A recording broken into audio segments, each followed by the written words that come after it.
Como fazer amigos e influenciar pessoas. Dale Carnegie. Áudio 23. Parte 2, capítulo 3, continuação. Benton Love, presidente do Texas Commerce Bank Shares, acredita que quanto maior uma empresa se torna, mais fria ela fica. Uma forma de aquecê-la, disse ele, é lembrarmos os nomes das pessoas. O diretor que me diz não conseguir se lembrar de nomes está me dizendo ao mesmo tempo não poder se lembrar de uma parte significativa do negócio em que atua, trabalhando, portanto, sobre a areia movediça.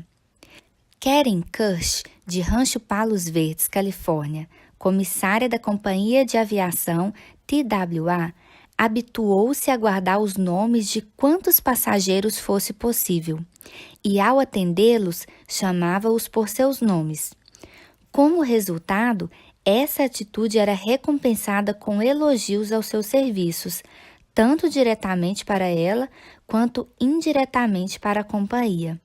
Certo passageiro escreveu: havia algum tempo tinha deixado de voar pela TWA, mas daqui para frente vou voar tão somente com essa companhia. A empresa se personalizou e isso para mim é extremamente importante. Os homens são tão orgulhosos de seus nomes que andam ansiosos para perpetuá-los a qualquer custo. Mesmo o velho fanfarrão e durão Barnum, desapontado porque não tivera filhos homens para usar o seu nome, ofereceu ao neto Seeley $25.000 para que ele passasse a chamar-se Barnum Seeley. Há séculos, nobres e magnatas costumavam financiar artistas, músicos e escritores, conseguindo assim que suas obras lhes fossem dedicadas.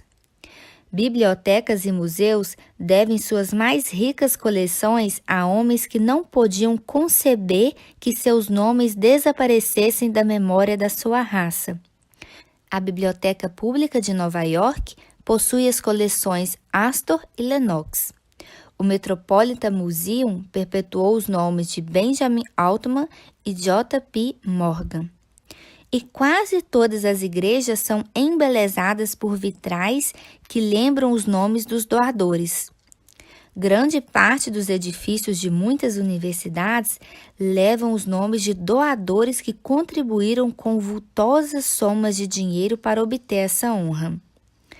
A maioria das pessoas se esquece dos nomes pela simples razão de não dedicar a esse exercício o tempo e a energia necessários para concentrar, repetir e gravar indelevelmente os nomes na memória.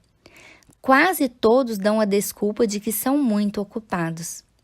Mas certamente não são mais ocupados que Franklin Roosevelt, o qual, todavia, tinha tempo para lembrar-se e chamar pelos respectivos nomes os mecânicos com os quais estava em contato.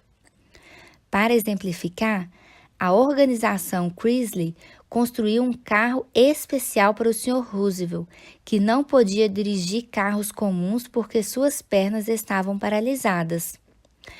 Chamberlain e um mecânico foram fazer a entrega do carro na Casa Branca. Tenho à minha frente a carta do Sr. Chamberlain relatando suas experiências. Abre aspas. Eu ensinei ao presidente Roosevelt como manejar o carro com uma porção de detalhes fora do comum, mas ele me ensinou muito sobre a fina arte de tratar com as pessoas. Quando cheguei à Casa Branca, o presidente estava extremamente alegre e bem-humorado. Chamou-me pelo nome, deixou-me à vontade e impressionou-me particularmente com o fato de se achar vitalmente interessado nas coisas que eu lhe mostrava e explicava. O carro fora construído com tais detalhes que podia ser manejado inteiramente com as mãos. Uma multidão acercou-se para ver o novo tipo Chrysler. E Roosevelt disse: penso que é uma maravilha. Tudo o que se tem a fazer é apertar um botão e ele se movimenta. podendo ser dirigido sem grande esforço. Isso é notável. Não sei o que o faz andar. Gostaria de ter tempo para desmontá-lo e ver como funciona. Quando os amigos e auxiliares de Roosevelt admiravam a máquina, ele disse na presença de todos: Sr. Chamberlain, avalie o tempo e o esforço que o senhor despendeu para construir este carro. É uma realização magnífica. Admirou o radiador, o espelho retrovisor, o relógio, o acendedor, a qualidade do estofado, a posição do assento do motorista, as maletas especiais na mala traseira com seu monograma em cada uma. Em outras palavras, inteirou-se de todos os detalhes, os quais sabia terem merecido muito cuidado de minha parte. Fez questão de chamar a atenção da senhora Roosevelt, da senhorita Perkins, ministra do Trabalho, e da sua secretária para as várias peças do equipamento. Mandou chamar o velho porteiro da Casa Branca, dizendo-lhe: George, você tomará um cuidado particular com as 2 maletas. Quando a aula de direção havia terminado, o presidente voltou-se para mim e disse: Bem, Sr. Chamberlain, deixei o Federal Reserve Board esperando meia hora. Penso que é melhor voltar ao trabalho. Levei comigo à Casa Branca um mecânico. Foi apresentado a Roosevelt ao chegar. Não falou com o presidente, que lhe ouviu o nome apenas uma vez. Era um rapaz muito discreto e ficou sempre um pouco para trás. Mas antes de deixar-nos, o presidente olhou para o mecânico, chamou-o pelo nome, apertou-lhe a mão e agradeceu-lhe por ter vindo a Washington. E não havia nada de falso nos seus agradecimentos. Pude sentir isso. Poucos dias após minha volta a Nova York, recebi uma fotografia com um autógrafo do presidente Roosevelt e uma pequena carta de agradecimento, expressando novamente sua apreciação pela minha assistência. Como tem tempo para fazer isso tudo? Continua sendo um mistério para mim. Fecha aspas. Franklin Roosevelt sabia que um dos mais simples, mais óbvios e mais importantes meios para conseguir a boa vontade é lembrar os nomes e fazer com que as pessoas se sintam importantes. Entretanto, quantos de nós fazemos isso? Metade das vezes que somos apresentados a um estranho, falamos-lhe alguns minutos e não podemos sequer relembrar seu nome quando nos despedimos. Uma das primeiras lições que um político aprende é a seguinte: lembrar-se do nome de um eleitor é conquistá-lo, esquecer é perdê-lo.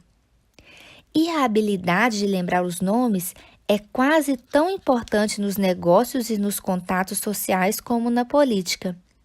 Napoleão III, imperador da França e sobrinho do grande Napoleão, orgulhava-se de, apesar de todas as suas obrigações reais, poder relembrar-se do nome de cada pessoa que o procurava.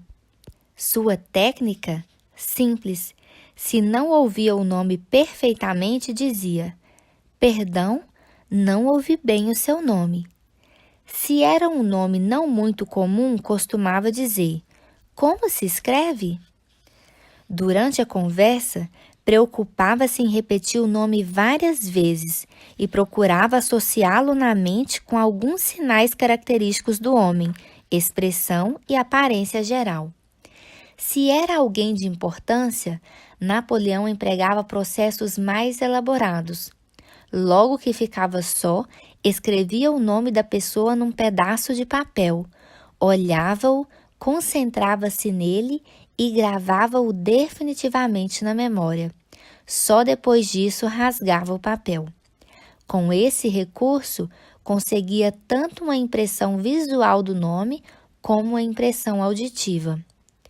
Tudo isso toma tempo, mas boas maneiras, disse Emerson, são um produto de pequenos sacrifícios. A importância de lembrar nomes e de usá-los não é uma prerrogativa de reis ou de executivos de grandes empresas. O som de um nome surte efeito em todos nós. Ken Nottingham, um funcionário da General Motors de Indiana, em geral almoçava no restaurante da companhia.